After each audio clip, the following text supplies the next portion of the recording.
Hey, this is Don from Padlock Technologies with a new hoodie. You see, purple is my favorite color. So, as you can see, I got purple. Got a couple other colors, but here with another video.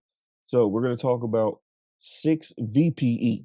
Now, this is going to be on the piggyback of my last video, which was 6PE, which was basically using MPLS to tunnel IPv6 traffic over a IPv4 core. So, let's just get the obvious question out the way. What is the difference between 6PE and 6VPE? The only difference is you're going to be using VPN-v4 unicast in 6VPE, and it's going to be a MPLS L3VPN. So there is not going to be anything from a global or GRT, right? So you're not going to see the IPv6 routes in the global routing table. They're going to be completely separate. So basically, if you know anything about MPLS L3 VPNs on IPv4, it's the same technique in terms of tunneling or using VRFs to separate the routing tables, but you're still going to be using a IPv4 core. So you're not going to be running IPv6 in the core for this, right? And because you're using MPLS, it doesn't really matter because you're not really looking at the destination route because you're basically doing your routing based on MPLS labels. Now, if you don't know anything about 6PE, I'm going to put something over here somewhere. There'll be a video that pops up over here for the last video I did on 6PE. So now let's get into the lab and look at 6VPE. All right, so here we are at the lab, same lab that you saw in the last video for 6PE, but as you can see, it says 6VPE. So we have the two route reflectors, and I'm going to show you on the route reflectors, really the only change here. So if we go here to route reflector 9, I don't need to show you route reflector 11 because it's pretty much the same thing. Let me expand this out just a tad bit.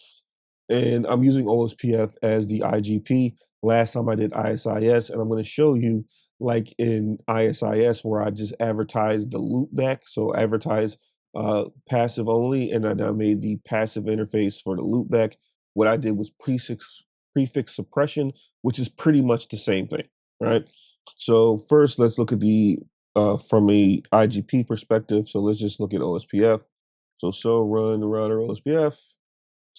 And the command that you want to look at is here is prefix suppression. What that does is it basically does what it's actually saying. It suppresses the prefixes that are not loopbacks. So if I look at the routing table, I should see all /32s. And then if I look at the MPLS forwarding table, I should see all /32s. So let's look at OSPF. As you can see, all /32s, and we're doing this because we're just trying to minimize the LSDB, basically the link state database in OSPF, and we're trying to minimize the LFIB in MPLS, right? So if I look at show forwarding table, as you can see, we see nothing but /32s. We do not see the links, the point-to-point links in between, because they really don't matter unless you're doing something like segment routing, which you have your adjacency SID, and then you could do something called TI-LFA, which is topology independent loop-free alternate. Okay, so that's pretty much how it's set up all over the place. And now I don't even know why I did that. Let's get back to router 9. Now let's look at the BGP configurations on the route reflector here. So if we go show router BGP, now I'm using the BGP listen command. So this is a way to do automatic pairing without actually using neighbor statements for every neighbor that you want. So basically, what this is going to do here is going to listen for an adjacency setup or a neighborship setup for the range 10.255.255.0/24. Now my loopbacks are all using 10.255.255. something 32. So 24 is basically going to cover that, right? Then it's going to put it in a peer group called IBGP. And I have IBGP peer group because you have to actually make it a peer group. And then you put your regular stuff on there, like your remote AS. I did a password for this, which is TCP19 MD5. Password is an MD5 hash for the password. You might need to know that for a test, so rewind it if you didn't catch it the first time. And then I'm just updating the source to loopback 0. Now, because I'm using IBGP, I don't have to worry about doing obviously EGP multi-hop because the TTL value for IBGP is 255. That's why you never have to do any weird stuff like increasing the multi-hop or anything like that. You only have to do that with eBGP. Now, if you look at the address family, as you can see, IPv4 is not activated. IPv6 or VPN v6 is activated, not VPN v4, because we're going to be tunneling IPv6 traffic. On the route reflectors, you also have to enable IPv6 unicast, or it will not even accept the address family VPN v4 unicast, okay? And then obviously we take our peer group, we activate it. When you activate it for VPN v6, it automatically does the send community, which is different from 6PE. You actually have to do the send label command or it won't work. And then we make sure we do route reflectors so that we can send routes to our IGB peers without having to do things like confederation or anything like that. So that's how it's set up on both route reflectors. Okay. Now, from a routing perspective, from a route perspective, if we show BGP VPN v6 unicast. Do I do all? Yeah, let me do all. So these are all the routes that are coming in from everywhere. So all the PEs. And what I want you to notice is the difference here because they're IPv4, but for this to work, it translates it to an IPv6 address. That's why you see this colon FFF colon and then the IP. It translates to that. It translates it to that when you do either 6PE or 6VPE. So this is how it translates to say, hey, go to this PE when you want to get to this route. So you got to make sure you look for that, right? And then if we go, I'm just going to do, this is 18. This is router 18. So where's that at? Router 18 is probably over here. And yeah, an ASN 65003. So now if we just paste that in there, now I may have to do that to get some more information here. So again, it's being seen by PE 21, which is up here. And as you can see, technically that's the IPv6, but that's technically got converted IPv4 to IPv6 for the IPv6 stuff. And as you can see, the label to get there is 2105 or 21015, which is the service label. So once you see it going through, now I didn't do TTL propagation, so you don't have to worry about not seeing the MPLS labels. But what you will notice is because it's going to a core, you're not going to see the core labels going through. So that's something you got to be aware of there. Now, from the PE standpoint, basic BGP stuff, just going to do BGP here. So all I did here is we did our activation for the IPv6 VRF here. So that's going to the CEs. And then we did our VPN v6 going to our route reflectors. You know, I like to do my peer sessions. So we just set up a basic peer session here. And the reason why it's under a VRF is because the VRF is IPv6 enabled. Now, when you do IPv6 VRFs, you got to use the VRF definition command. That's what you should be using. And then you do address family IPv6 unicast or IPv6 unicast. So let's take a look at the VRF setup. So this is the VRF setup right here. So we did the definition. I usually do the PE and the ASN. You don't have to, but that's just something I do. And then you do address family IPv6, and then you do your route target value. Remember what I told you last time, you're exporting and importing into the VPN v6 table, right? When you export, you're exporting into the VPN v6 table. When you're importing, you're taking routes with a certain route tag value or extended community, and you're importing the routes into the VRF. That's the whole purpose of the import export. The reason why you see it the same, because I use the both command. So I use route target both, use the same route target value, and when you use both, it translated to an import and export. So that's basically 6VPE. Now, if we want to look at the routing table globally, we see just the /32 routes, right? And obviously we see the connected routes for the other ones, right? For the point-to-point links between the routers. So you notice that we don't see anything from an IPv6 standpoint, right? So if I just do show IPv6 route, nothing, right? You don't have anything there, right? But if I do show IPv6 VRF, I think I called it SP65001, and I gotta put route here. Now we see all of the routes. So this is again MPLS L3VPN, but we're just doing it for IPv6.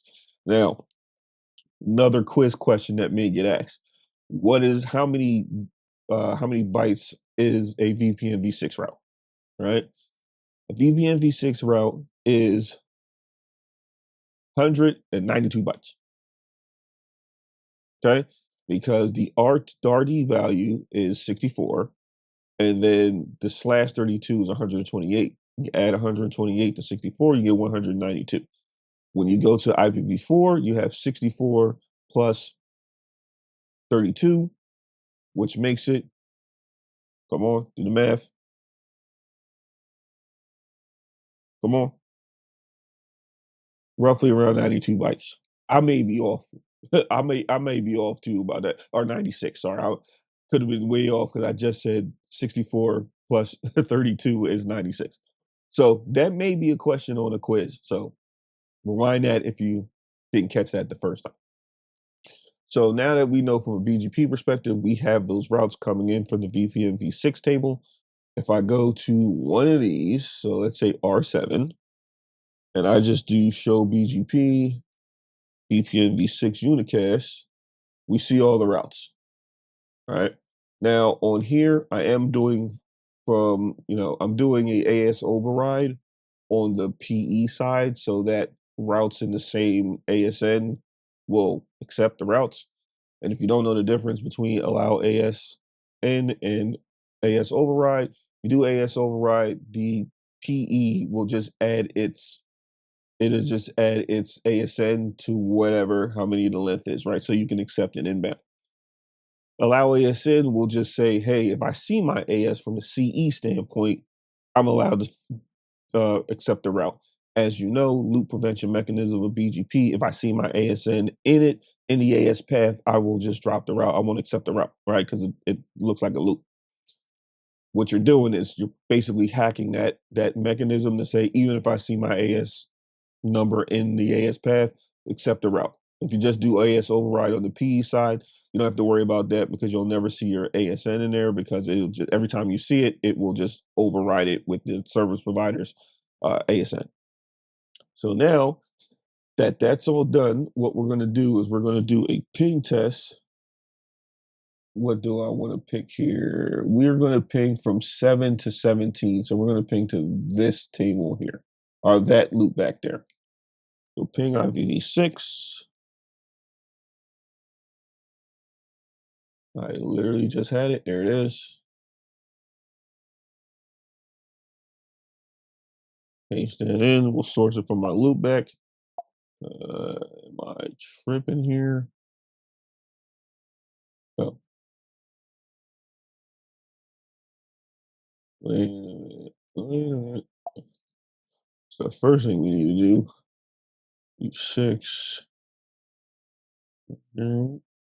grab that.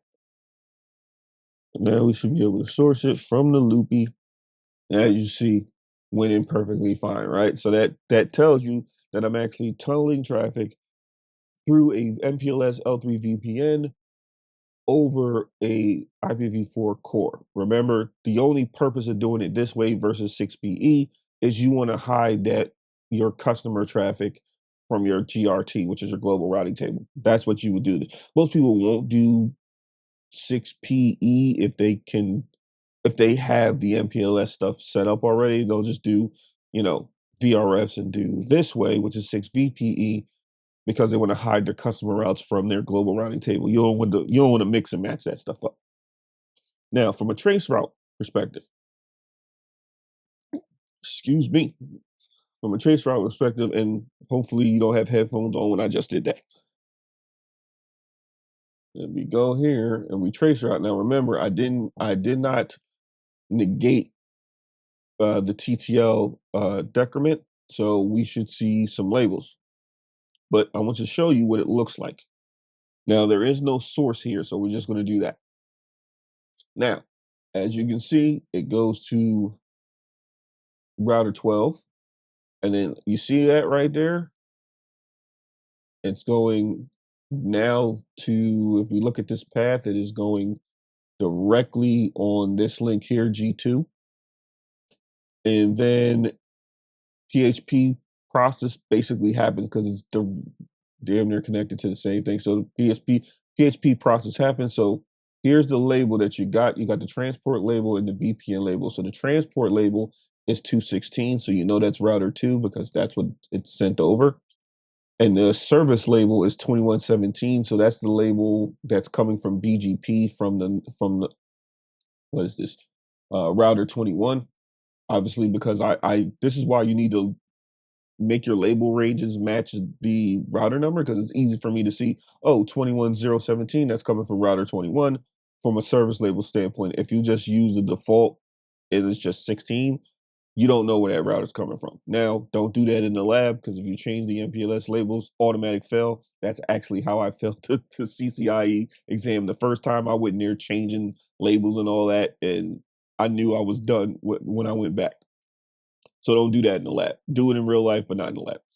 And then as you can see, actually, and when it popped off, we have the VPN label, and then right here, it goes directly to router 17.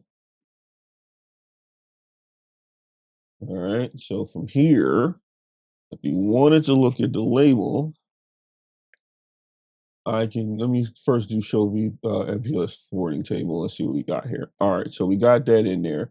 So what I want to look at is that 17 one. So we do show MPLS forwarding table, labels 2107 detail. That's not the right label. 17. There we go. Detail. And that's going to give you a lot more information about that actual label. If you are taking your CCIE, maybe service provider or enterprise, you might want to know that command, because basically what it's going to tell you, here's my local label, so that's my inbound label. When I get that, there's no other label, so that's my service label. You can see the VPN there, so that V is the VPN, telling you exactly the prefix. Now, the next hop is already burnt into the label. This is why it's faster, because I don't have to do a route lookup, because as soon as I look at the label, the next hop is in the label, right? Compared to a 32-bit lookup, you got to go in the routing table, look at the destination. You don't technically have to do that. And this right here is a layer 2 to layer 3 rewrite, right? And then obviously it tells you what the VPN, the VRF that sits in. But the main thing you need to know is the next hop is actually in the VPN label. So once I look at the VPN label, I actually know where to go immediately, and I don't have to do a 32-bit lookup in the routing table. And that is MPLS 6PE, or sorry, 6VPE in a nutshell. If you like this video and you want more videos like this that breaks down some of these advanced topics in layman's terms, don't forget to share, comment, like, and subscribe to the channel, because I do these breakdowns all the time on various technology, and I make it in layman's terms so that it's easy to understand. I don't try to talk like you already know the technology. I know a lot of tutorials kind of do that. They kind of talk to you like you already know what you're trying to learn. And I never learned like that. I always say, if I can't explain it to you like I explained it to a 5-year-old or my niece, then I don't know it as well. But again, subscribe to the channel, repost this on your socials, get people coming into the community, and then help me grow the channel. Again, hope you like this video. This is Don from Padlock Technologies. Thank you, and have a nice day.